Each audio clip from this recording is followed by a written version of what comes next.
Hey everyone, কি অবস্থা সবার? নিশ্চয়ই খুব ভালো আছেন। এই যে সুন্দর একটি স্মার্টফোনটি দেখছেন, এইটার দাম বাংলাদেশে রাইট নাও 15,990 টাকা, মানে 16,000 টাকা বলতে পারেন। বাট এই ডিভাইসটা কিন্তু নতুন কোনো ডিভাইস না, এটা বাংলাদেশে বেশ কিছুদিন আগেই লঞ্চ হয়েছিল এবং বলা যায় এটা অ্যানাউন্স হয়েছিল 2023 সালের সেপ্টেম্বরের 4 তারিখে। ওই সময় এই ফোনের দাম এরকমই ছিল, মানে 4GB র্যাম ভ্যারিয়েন্ট দিয়ে এসেছিল, বাট দাম ছিল 15,990 টাকা। কিন্তু সেই একই ডিভাইস এই ঈদ উপলক্ষে আসছে আরো 2GB র্যাম বাড়িয়ে এবং দাম সেই আগের মতোই রাখা হয়েছে। এখন অবশ্যই এটা বলতে হয়, হ্যাঁ আগের দামে আপনি আরেকটু বেটার ডিল পাচ্ছেন, বাট আমাদের কাজ হলো কি একটা ডিভাইসের ভালোকে ভালো বলা, খারাপকে খারাপ বলা এবং সেগুলোকে ফাইন্ড আউট করা। আজকে আমরা সেই বিষয়টাই দেখবো, এই ডিভাইসের ভালো জায়গা কি আছে, কোন জায়গায় এখনো স্টিল মন্দ আছে, সেগুলো জেনে শুনে আপনি আপনার ডিসিশন নেবেন।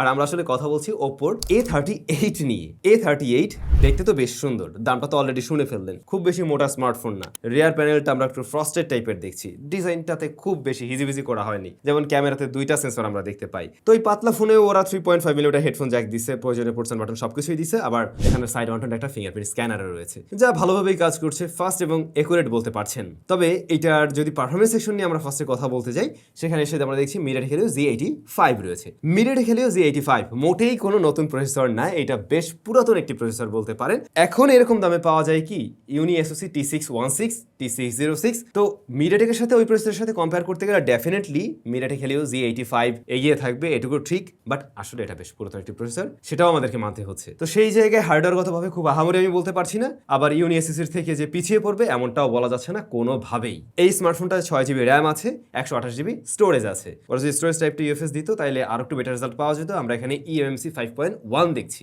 তবে যে জায়গায় অন্য ডিভাইস থেকে এগিয়ে রাখবে একে, তা হলো এর অপারেটিং সিস্টেম বলতে পারেন বা UI বলতে পারেন। স্মার্টফোনটা রান করছে কিন্তু অ্যান্ড্রয়েড 13-এ, তবে এটাতে আপনারা অ্যান্ড্রয়েড 14-এরও আপডেট পাবেন। সো একটা জেনারেশন আপডেট করতে পারছেন। এই বিষয়টাই আমরা বাজেট ফ্রেন্ডলি স্মার্টফোনে পাই না। আপনি এরকম প্রাইস পয়েন্টে ম্যাক্সিমাম স্মার্টফোনে দেখবেন যেগুলো কোনো আপডেট দিবেন আপনাকে, হয়তো রেগুলার আপডেট দেবে বাট মেজর আপডেট দিবে না। দেন ওদের colourways one of the best UI বলতেই পারেন এই মুহূর্তে অ্যান্ড্রয়েডের জন্য। বেশ ক্লিন এবং আগের চেয়ে অনেকটাই ম্যাচিউর, প্রয়োজনীয় সবকিছুই আছে এখানে, আবার একটা ভালো রেজাল্ট দেয়। ওপোর ফোন নিয়ে মার্কেটে একটা কথাবার্তা আছে যেটা আমরাও জানি, আপনারাও বলেন আমরাও বলি, ভ্যালু ফর মানি না, মানে দাম অনুযায়ী যে স্পেক দেওয়ার কথা সেটা তারা দিচ্ছে না, এমনটা আমাদের কাছে লাগে। কিন্তু এটাও মানতে হবে অনেক ব্র্যান্ড অনেক বেশি স্পেক দিয়ে তাদের ফোনগুলো লং রানে গিয়ে টিকতে পারে না, বাট ওপোর ফোন কিন্তু লং রানে টিকে। এর পিছনে মেইন রিজন হলো এদের UI এবং এই যে আপডেটের বিষয়গুলো থাকে, এই সমস্ত কারণেই টিকে যায়। তো সেই জায়গা থেকে বলা যায় UI নিয়ে মজা পাবেন, আপডেটগুলো ঠিকঠাকভাবে পাবেন, এগুলো নিয়ে প্যারায় পড়বেন না।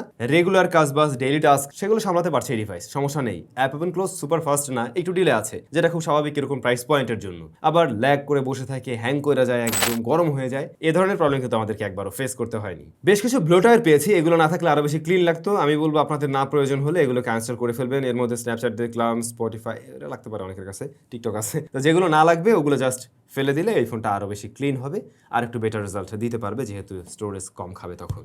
গেমিং এর প্রসঙ্গ টানতে গেলে আপনারা খুব ভালো করে অলরেডি বুঝতে পারছেন এটা গেমিং এর জন্য ভালো কোনো ডিল হবে না, খুব স্বাভাবিক। তারপর আমরা এখানে পাবজি দেখছিলাম HD হাই ফ্রেম রেটে প্লে করা যাচ্ছে এবং মোটামুটি প্লেয়াবল রেজাল্ট দেয় যদি কিনা একটু লোয়ার সেটিংসে খেলেন। তারপরে মাঝে মধ্যে টুকটাক স্ট্যাটার পেয়েছি, হালকা পাতলা ল্যাগ পেয়েছি অ্যাকশন মোমেন্টে গিয়ে, আর হালকা ওয়ার্মও হচ্ছিল এই স্মার্টফোনটি। এটা সর্বোচ্চ গরম হতে দেখেছি আমরা 35-36 ডিগ্রি এরকম আর কি। আর ফ্রি ফায়ার তুলনামূলকভাবে আরেকটু বেটার আউটপুট পাবেন যদি কিনা আপনি কম্পেয়ার করেন ওই যে ইউনি SoC T616 ওগুলোর মতো সিমিলার টাইপের একটা রেজাল্ট দেখবেন। তবে আমার মনে হয় ওইগুলো লং রানে গিয়ে এইটার মতো স্টেবল পারফরমেন্স ধরে রাখতে পারবে না, তার চাইতে বরং MediaTek Helio Z85 পুরানো প্রসেসর হলেও ওগুলোর চাইতে একটু বেটার রেজাল্ট দিবে। 2D গেম টেমগুলো আবার ঠিকঠাক চলে, মোটামুটি সময় কাটানোর উপযোগী একটা রেজাল্ট পাচ্ছেন এই ডিভাইস থেকে।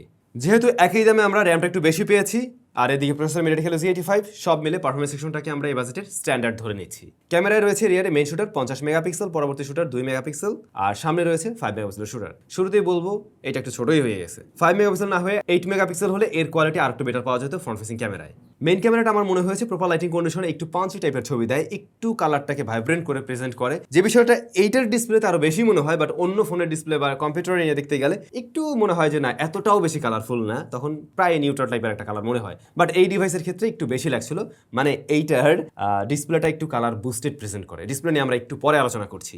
এমনিতে ছবির ডিটেল ভালোই ছিল, ডাইনামিক রেঞ্জ হ্যান্ডেলও ঠিকঠাকভাবেই করতে পারছে, বাট এক্সপোজার ব্যালেন্সে গিয়ে মাঝে মধ্যে একটু হিমশিম খায় যদি খুব বেশি হাইলাইটেড এরিয়া চলে আসে ছবির মাঝে। লো লাইটে ব্রাইটের দিকে একটু সফট করার প্রবণতা আছে, একটু কন্ট্রাস্টিও হয়, কালারও একটু বুস্টেড করে প্রেজেন্ট করে তখন আরো কিছুটা। তবে নাইট মোডটা মনে হয়েছে এই প্রাইস পয়েন্টের অন্যান্য ডিভাইস থেকে বেটার রেজাল্ট দিতে পারছে। পোর্ট্রেট মোড আছে, এজ ডিরেকশনে মাঝে মধ্যে মিসম্যাচ করে, সাবজেক্টও একটু সফট করে ফেলে, একটু গ্লো করে, কালারটা একটু ওই যে ওয়ার্মের দিকে নেয়। দেখতে হয়তো অনেকের কাছে ভালো লাগবে, বাট এই ছবিগুলো জুম করে দেখতে গেলে মনে হয় খুব একটা ডিটেল নেই, খুব একটা দারুণ তখন আর হয়তো লাগবে না। ফ্রন্ট ফেসিং ক্যামেরাটা রেজলিউশনের দিক থেকে একটু পিছিয়ে থাকে এবং একটু সফট টাইপের ছবি দিয়েছিল, এটা ডিটেলের কিছুটা অভাব মনে হয়। ফোনের ডিসপ্লেতে দেখতে খারাপ লাগে না, বড় করে দেখতে গেলে তখন বুঝতে পারবেন এই বিষয়গুলো। আর ওই যে একটু সফট করে দিয়ে গ্লো করার প্রবণতা আছে, যেটা ওপর ফোনে আমরা অ্যাজ ইউজুয়াল দেখে থাকি। তবে ফ্রন্ট ফেসিং ক্যামেরাটা আরেকটু বেটার হওয়া উচিত ছিল। এটাতে ভিডিও রেকর্ড করা যায় সর্বোচ্চ 1080p 30 fps এ। ভিডিওর ক্ষেত্রে আমরা এসে দেখছি একটু কন্ট্রাস্টের পরিমাণ বেশি এবং কালারফুল টাইপের ভিডিও দেয়, একটু কালার বুস্টেড দেয়, যা দেখে হয়তো অনেকের ভালো লাগবে, বাট স্ট্যাবিলিটির অভাব বোধ করবে না। ডিসপ্লে নিয়ে তো কথা হলো না, সাইজ 6.56 ইঞ্চ এইচডি প্লাস রেজলিউশনের, খুব স্বাভাবিক, এবং IPS LCD panel. 90 hertz high refresh rate দিয়ে ওরা পুষায় নেওয়ার ট্রাই করছে, তবে যে জায়গায় এগিয়ে আছে অন্যান্য ডিভাইস থেকে, 720 নিটস পিক ব্রাইটনেস আছে এই ডিসপ্লেতে, যেখানে এরকম প্রাইস পয়েন্টে ম্যাক্সিমাম ডিভাইসে আপনারা পাবেন 500 নিটস বা এর নিচে এরকম। তো সেই জায়গায় এই ডিসপ্লেটা তুলনামূলকভাবে একটু বেশি ব্রাইট, ইনডোর আউটডোরেও দেখা যায় ডিরেক্ট সানলাইটে স্ট্রাগল করে, বাট চালানোর উপযোগী ছিল। এই ডিসপ্লেটা আমার মনে হয়েছে বেশ কালারফুল টাইপের, অ্যাজ এ আইপিএস ডিসপ্লে এতটা কালারফুল সাধারণত দেখা যায় না। এটা একুরেট কালার না, আবারও বলতেছি, কালারটা একটু বাড়িয়ে প্রেজেন্ট করে, যা চোখে দেখতে ভালো লাগতেছে আর কি, বাট এটা একদম একুরেট কালার না। তবে ডিসপ্লের যে বিষয়টা ভালো লাগে নাই, ওয়াটার ড্রপ নচ। এই সময় দাঁড়িয়ে আমরা পাঁচল কাট আউট চাই, সেই জিনিসটা থাকলে আরো সুন্দর লাগতো ওভারঅল এই ডিভাইসকে। টাচ রেসপন্সিবিলিটি ভালো আছে, এটা কর্নার এরিয়া থেকে কোনো ধরনের শ্যাডো দেখায় না, সাইড থেকে পাশ থেকে আমরা কোনো ধরনের শিফটিং দেখছি না। 90 হার্জ এর ব্যাপারটা চেক করে দেখছিলাম, ওটা ঠিকঠাকভাবে পুশ করতে পারে। তবে এর ডিসপ্লেতে কোনো ধরনের প্রোটেকশন আছে কিনা এই ব্যাপারটা আমি ক্লিয়ার হতে পারিনি। আপনারা কোনো একটা গ্লাস প্রোটেক্টর ব্যবহার করলে ভালো হবে, পাতলা ফোন চাইলে ব্যবহার করতে পারবেন, সমস্যা নেই। ব্যাটারিটা 5000 mAh আর চার্জিং সিস্টেম রয়েছে 33 ওয়াটের। এই জায়গাটা একদমই স্ট্যান্ডার্ড, একেবারেই ঠিকঠাক আছে। এই ডিভাইস 90 হার্জ অন রেখেও ভালো রকম ব্রাইটনেসও আমরা দেখছিলাম ইজিলি একদিন পার করা যায়, 7 ঘন্টার মতো এসওটি পাওয়া যায়। সুতরাং ব্যাটারি ব্যাকআপ নিয়ে প্যারা খাচ্ছেন না, আর চার্জারটাও তো বেশ বড়সড়, এটা নিয়েও কমপ্লেন নেই। আছে কিন্তু জাইরোস্কোপ সেন্সর, যে জিনিসটা অনেকেরই হয়তো কাজে লাগবে। আমরা আবার আজকাল 30,000 টাকার ফোনেও পাই না ওই জিনিস, কি একটা অবস্থা। তো দেখুন, ওপোর এই ডিভাইসটার যে জায়গাগুলো নিয়ে সমালোচনা করার মতো, তা হলো এটাতে পাঁচল কাট আউট, যে জিনিসটা মানানসই না। ওরা যদি কিনা লেটেস্ট প্রসেসর দিয়ে, যেহেতু ঈদে নতুনভাবে নিয়ে আসলো ডিভাইসটা, এটা কোনো লেটেস্ট প্রসেসর দিয়ে নিয়ে আসলে এই ডিলটা কিন্তু আরো বেটার হতে পারতো, মানুষের কাছে আরো বেশি গ্রহণযোগ্য হতো। তবে যে সমস্ত কারণে স্টিল হয়তো আপনারা অনেকে চয়েস করবেন, এটার ব্যাটারি চার্জার প্যাকেজটা খুব ভালো, মেইন ক্যামেরাটা ভালো লাগবে, এই ডিভাইসের অপারেটিং সিস্টেম এবং আপডেটের বিষয়গুলো, প্লাস ডিসপ্লের ব্রাইটনেস, এই সমস্ত বিষয়গুলো আশা করছি আপনাদের কাজে লাগবে বা ভালো লাগবে, যেগুলো এরকম প্রাইস পয়েন্টের অন্যান্য ডিল থেকে কিছুটা আলাদা করেছে একে। আপনাদের কাছে এটা কেমন লেগেছে অবশ্যই কমেন্ট করে জানাবেন। আপনারা অনেকে রিকোয়েস্ট করছিলেন, ফাইনালি ভিডিওটা পেয়ে গেলেন, এই জন্য আমার একটা থ্যাঙ্কস জানাইতে পারেন। সবাই ভালো থাকুন, আপনাদের সাথে আবারও দেখা হচ্ছে নতুন ভিডিওতে।